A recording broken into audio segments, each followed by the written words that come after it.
everyone, welcome back to my channel. Today I'm doing Cora and myself 2.5 week update, kind of how life is going. And it's going. We're surviving. She's right here behind me. I didn't want to move her because she's sleeping and she had a hard time going to sleep, so I don't want to wake her up. And then Mila right here, of course, watching her iPad because this is our time during the day where Kane is napping and we just lay low for a little bit. So I wanted, of course, to film a video and update everybody. But I will be showing her when she wakes up, so it might be obviously at the end of the video. So anywho, she had her doctor's appointment today for 2 weeks update, or 2-week checkup, I guess. I'm losing my brain, literally, no sleep. We'll get into that. Anywho, so her doctor's appointment went great. She weighs 8 pounds 9 ounces. So when she was born, she was 7 pounds 8 ounces. So she's gained a pound, which is great. I was kind of worried for a minute because she's still so little. Like, her body is so little. Obviously, she's a baby. But Mila was very big. So it's just a little different to me. And Mila, she's wearing Mila's old clothes. And so a lot of them don't fit her because Miss Chunk over there stretched them all out. So we have quite a bit of new clothes for her, which is good. Anywho, so she is in the 49th percentile for her weight, and her height, she's in the, I should have brought the paper up, but I want to say it was the 55th percentile for her height. And then her head is like in the 40s as well. So she's all kind of pretty average.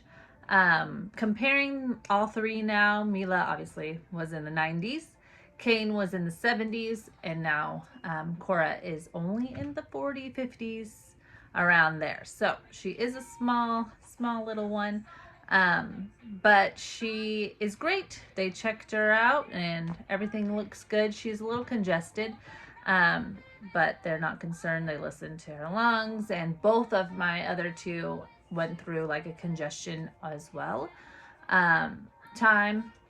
So as for myself, I am really great. I think the DNC after delivery kind of changed the whole postpartum for me. I can now wear jeans.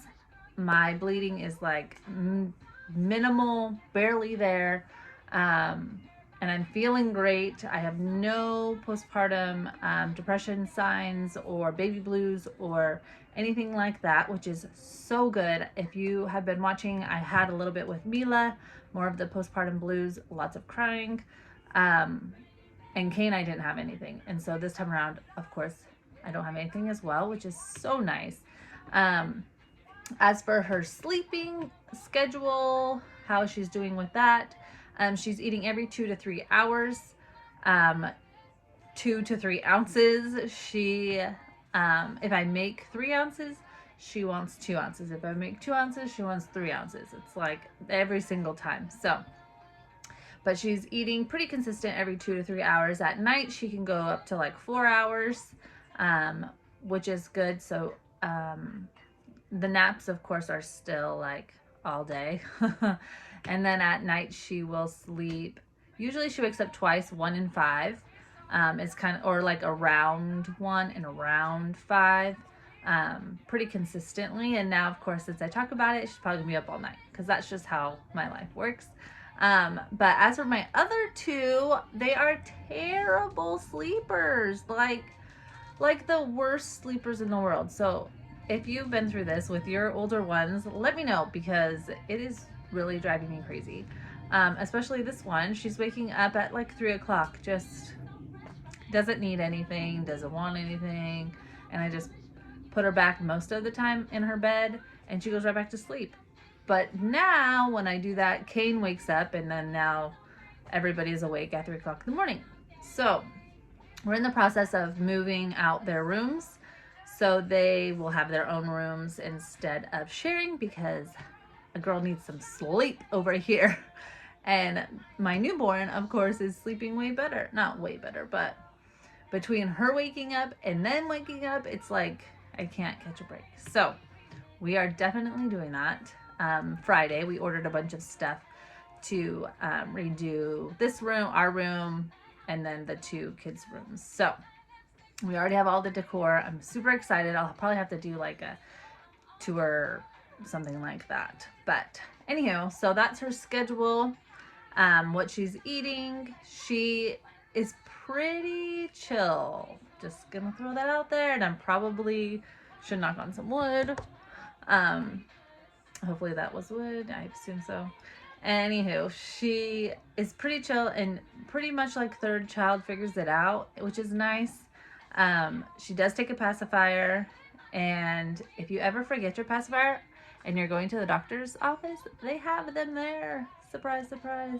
Because today we went and I forgot her pacifier and she was crying. So they had one brand new. So that was pretty cool. But overall, she's pretty chill. Doesn't demand much of being held or anything like that yet. My other 2 went through that period, so I'm sure it's on its way. And myself, as I said, I'm doing great. Wearing my jeans, which is so exciting. With my other 2, it was like 8 weeks till I could put on some pants, and that weren't leggings. And this time, it just all went back in, which is nice. I think that's it for this quick little update on Cora. I will show her in just 1 second. She's still a newborn, obviously. Clothing, and I think that's it. And I showered, so that's a plus. And I straightened my hair, and I put makeup on. So that's another reason we had to film this, because it's once in a lifetime here. Anywho, that is that. Everyone's surviving. We're making it through. The worst is when they're all crying at the same time, but day to day, it gets better. And there's days that are really good and moments that are really good, and then moments that are really not good and days that are really not good. So if you're a mama of 3 out there, tell me it gets easier, more consistently easier. But we're gonna make it. We're gonna survive. Little to no sleep, but we'll be there. Anywho, thank you so much for watching. Bye. Here is sweet Cora as I wake her up with my talking. Sorry, baby. But here she is. Her little body. And she goes back to sleep. And right here. I feel like she might have lighter hair. We shall see.